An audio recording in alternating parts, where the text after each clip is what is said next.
Queen Mary II, one of the most iconic ships in the world, the flagship of Cunard, a true ocean liner in a world of cruise ships.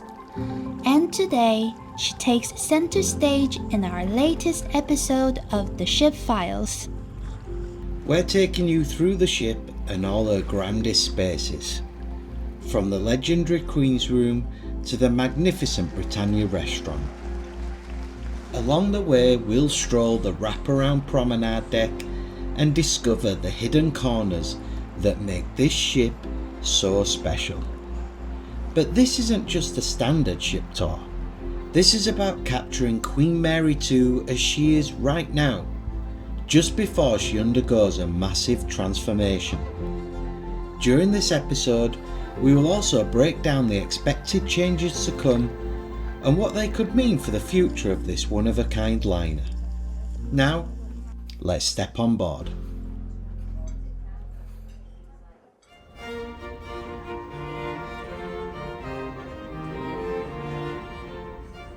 As you cross the gangplank onto Queen Mary II, you immediately get a sense of her scale inside the grand lobby. You'll be greeted by those classic Cunard bellhops, and with Mary carrying around 2,690 guests alongside a crew of roughly 1,250, you quickly get used to that feeling of being well looked after.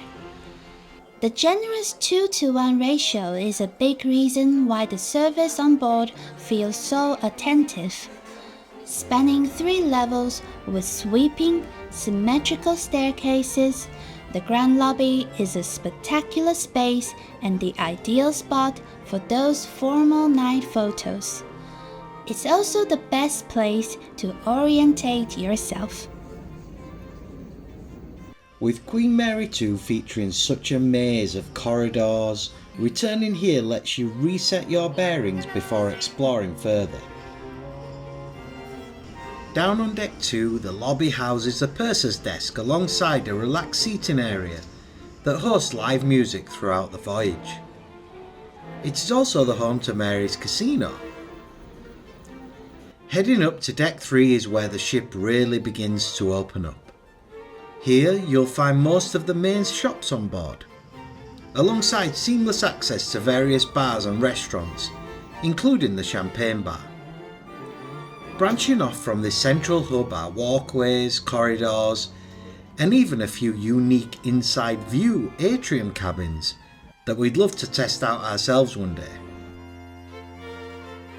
To keep this guide easy to navigate, we're breaking the ship down into 4 key chapters: food and drink, nightlife and entertainment, accommodation, and of course, her famous outdoor spaces.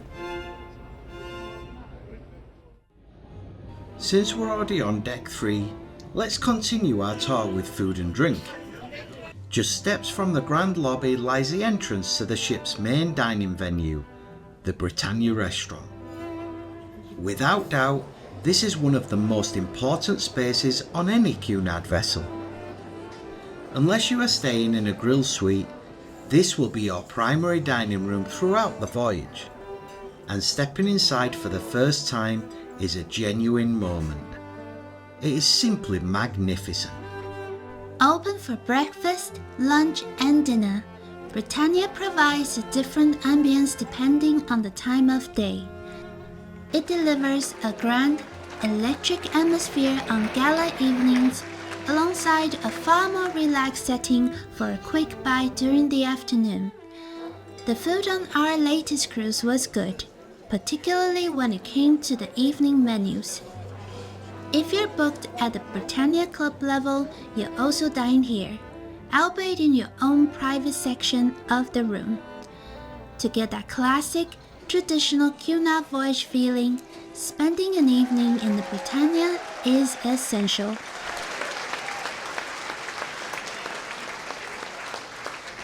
However, if you fancy something far more casual at your own pace, King's Court is the answer. Positioned up on deck 7, This sprawling buffet operates across the day to cater to every possible craving. Whether you're returning from a long day ashore looking for sushi, or waking up late to construct a full English breakfast, King's Court has you covered.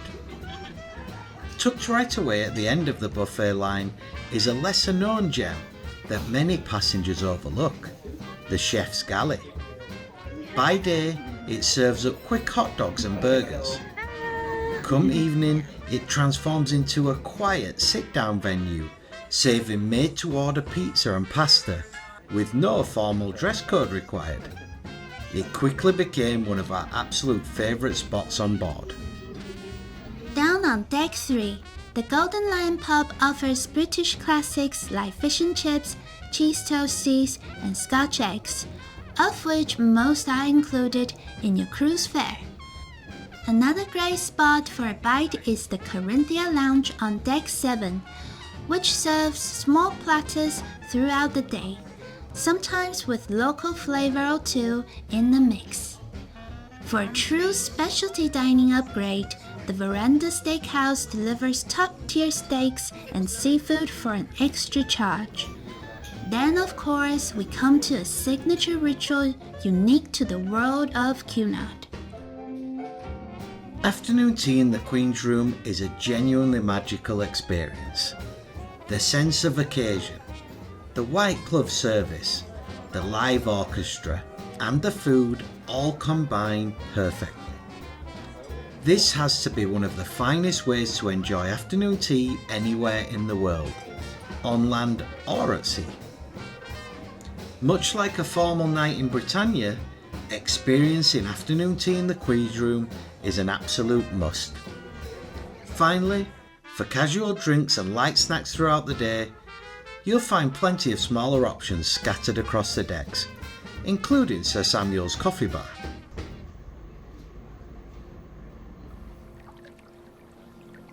Now let's head outside to explore what is, for us, one of the main reasons to sail on Queen Mary 2, her magnificent promenade deck. Stepping through those heavy wooden doors onto Deck 7, you immediately realize you are not on a standard cruise ship. You're standing on a genuine ocean liner, in a space that oozes the history, style, and engineering that makes QM2 so legendary. Wide, sweeping tea decks stretch out around you as you walk the full perimeter of the ship.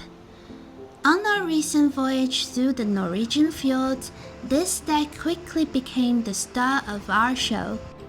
You can stroll at your own pace, relax on the traditional teak loungers with a drink, or just watch waterfalls and glaciers glide past. An absolute dream.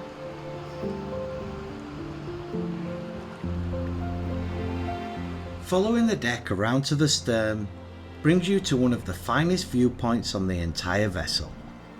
From here, you look down over the tiered aft decks while taking in panoramic ocean vistas, watching Mary carve her temporary signature into the water. It's a brilliant spot to grab a drink, take a swim, or simply soak it all in and breathe.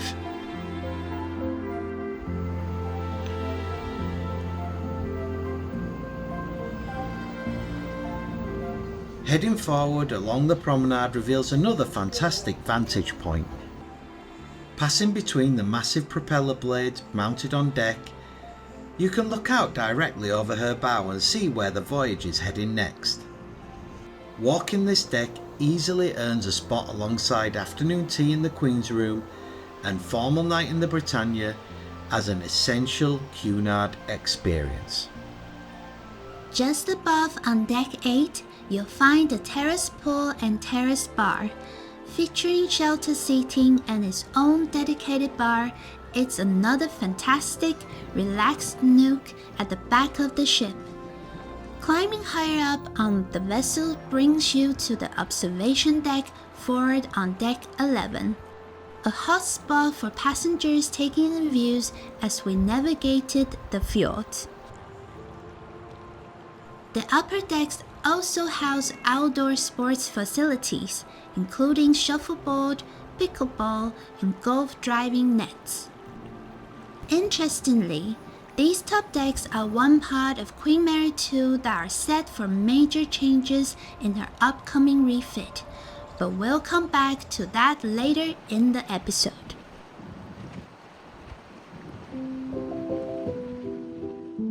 As the sun begins to set, we head back indoors to explore the key entertainment and nightlife venues across the ship. Let's begin with the aforementioned Queen's Room. While afternoon tea here is a non-negotiable, daytime lectures and art talks give way to something far more glamorous once darkness falls. In the evening, you truly see this grand room in her element. Out of all the ocean lines you could sail with, Cunard stands apart by delivering a distinct nod to the golden age of travel. Nowhere on Queen Mary 2 is that heritage felt more purely than during an evening in the Queen's Room. Think live big band music, traditional ballroom dancing, and cocktails served in an elegant setting. For large-scale entertainment, the Royal Court Theatre hosts production shows, guest speakers, and live concerts throughout the voyage. Over in the Golden Lion, you'll find an authentic British pub vibe, ideal for grabbing a pint, watching live sport, listening to a folk duel, or taking on the spicy daily quizzes. For a sophisticated nightcap, the chat room offers a chill lounge setting with live jazz band and expert mixology behind the bar. One of my favourite spaces on the ship is the Commodore Club, a place to take in the views and look onto the ocean with a coffee or beer. A great place to work or read a book, and on an evening a cool bar with a piano or string quartet soundtrack to create all the right vibes. If you're not ready for bed after that, head to G32, the ship's dedicated late night club, featuring resident DJs, live music, and a dance floor to get your groove on into the early hours. Finally, there is Illuminations, an iconic venue currently sitting at a fascinating crossroads. Famous for housing the only planetarium at sea, this space appears to be facing a permanent change we did not expect. During our voyage, the planetarium dome was completely out of action, and we were told that the planetarium feature is being retired for good.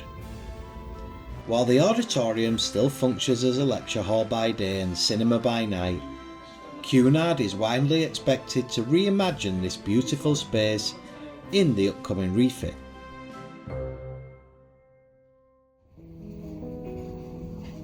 Positioned right at the front of Deck A sits Queen Mary 2's library.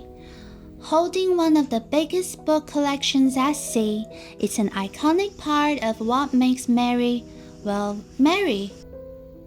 It's just a great spot for a quiet read or catching up on a bit of work with a view out over the bow. Right next door sits the bookstore, though sadly that won't be the case for much longer. Upcoming refit plans means the bookstore is being scrapped to make way for a penthouse suite, which feels like a massive shame for a ship like this. At least we got to see it one last time before it vanishes into history. If you just want to completely switch off on board, the Marine Spa is well worth checking out. We've been using this spa for years, and it always hits the mark. Between the pool, the sauna and the lounges, it's just a perfect space to escape real life for just a few hours.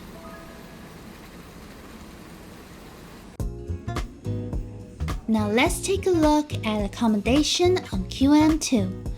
You've got everything on board from basic inside cabins up to standard balconies and high-end grill suites. For our latest voyage, we stayed in a sheltered balcony room. Looking from the outside, you can see these are the balconies built directly into the steel hull of the ship. Inside, the room itself is completely fine. It's a practical layout with a sofa, a table, and plenty of storage space.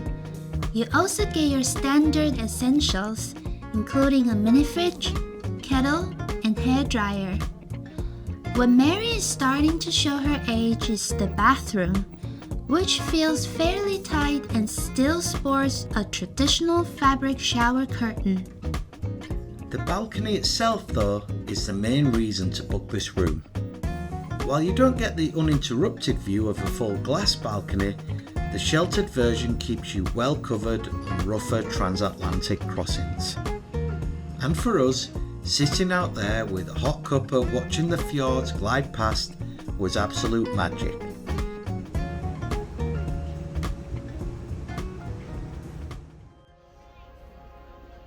Although Queen Mary II is set to change over the coming months, she remains a genuine maritime legend.